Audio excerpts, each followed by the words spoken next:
আসসালামু আলাইকুম। Welcome back to my channel. আশা করছি আপনারা সবাই ভালো আছেন। আলহামদুলিল্লাহ, আমিও আল্লাহর অশেষ রহমতে অনেক ভালো আছি।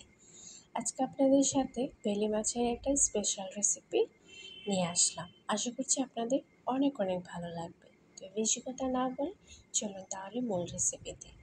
এখানে আমি দেশি বেলে মাছ নিয়েছি। খুব ভালো করে লবণ দিয়ে পরিষ্কার করে ধুয়ে নিয়েছি। আর নিয়েছি কাঁচামরিচ, টমেটো, পেঁয়াজ কুচি। তো এখন আমি চুলাতে চলে আসলাম, একটা ফ্রাই প্যান বসিয়ে দিলাম। এখানে পর্যাপ্ত পরিমাণ তেল দিয়ে দিলাম। 1 কাপের মতো পেঁয়াজ কুচি দিয়ে দিয়েছি। এখন পেঁয়াজটাকে হালকা বাদামি হওয়ার আগ পর্যন্ত ভেজে নেব।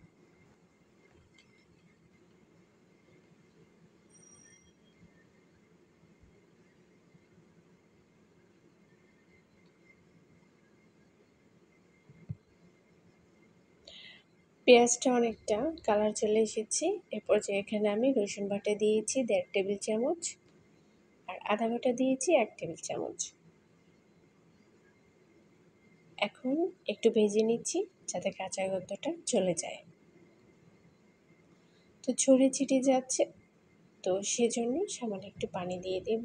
এতে করে রসুনটা আর ছিটিয়ে যাবে না।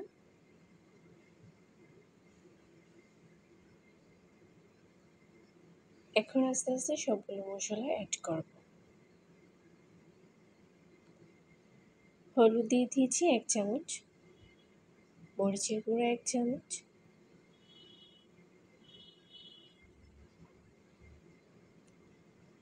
ধনিয়ার গুঁড়া দিয়েছি 1/2 চামচ,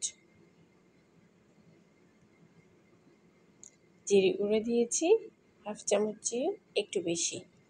এখন নেড়ে চেড়ে সবগুলো মশলা খুব ভালো করে কষিয়ে নেব। মশলা ভালো করে কষানো হলে রান্নাটাও বেশ ভালো হয়। খুব ভালো করে কষানো হয়ে গিয়েছে। এই পর্যায়ে আমি এখানে একটা টমেটো কুচি দিয়ে দিয়েছি।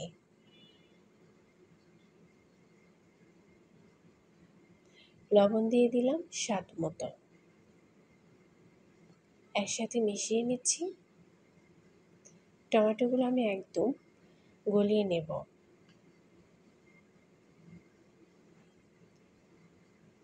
সামান্য একটু পানি দিয়ে দিলাম যাতে করে টমেটোটি খুব ভালো করে গলে যায়। এটা ঢাকনা দিয়ে ঢেকে দিব কিছুক্ষণের জন্য।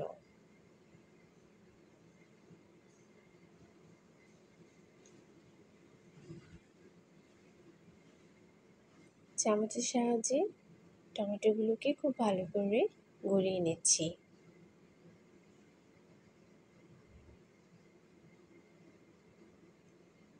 তো খুব ভালো করে গলে গিয়েছে। এ পর্যায়ে আমি মাছগুলো উপরে সুন্দর করে বিছিয়ে দিচ্ছি।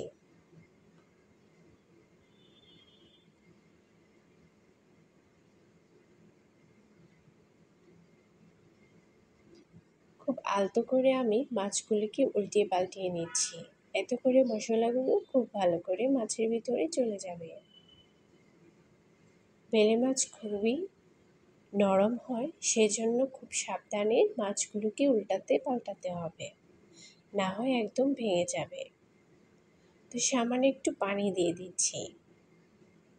আবারও একটা ঢাকনা দিয়ে রেখে দেব। এতে করে খুব সুন্দর করে মশলাগুলো মাছের ভিতরে প্রবেশ করবে। ঢাকনাটা উঠিয়ে আমি আবারও উল্টে পাল্টিয়ে দিচ্ছি।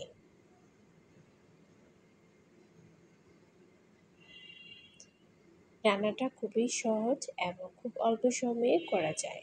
খেতে কিন্তু দারুণ হয়।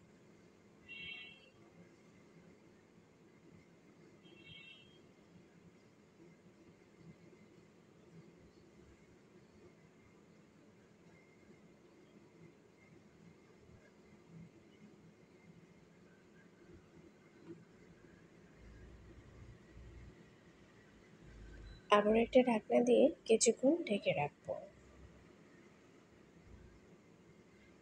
খুব ভালো করে মাছগুলো কষানো হয়ে গিয়েছে।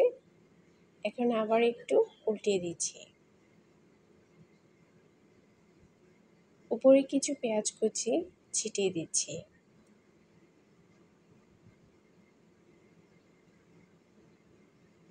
পানি দিয়ে দিলাম পরিমাণ মতো।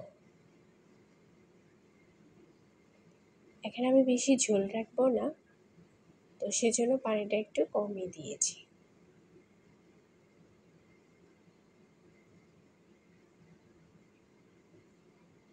কাঁচামরিচ ফালি দিয়ে দেব 4-5টা। এতে সুন্দর ফ্লেভার আসবে এবং কিছুটা ঝাল ছড়াবে।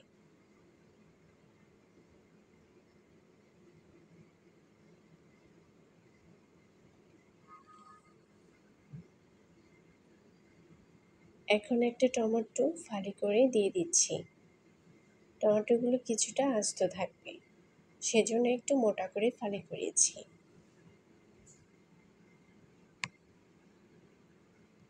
এখন একটা ঢাকনা দিয়ে ঢেকে কিছুক্ষণের জন্য রান্না করে নেব, যাতে টমেটোটা সেদ্ধ হয়ে যায়।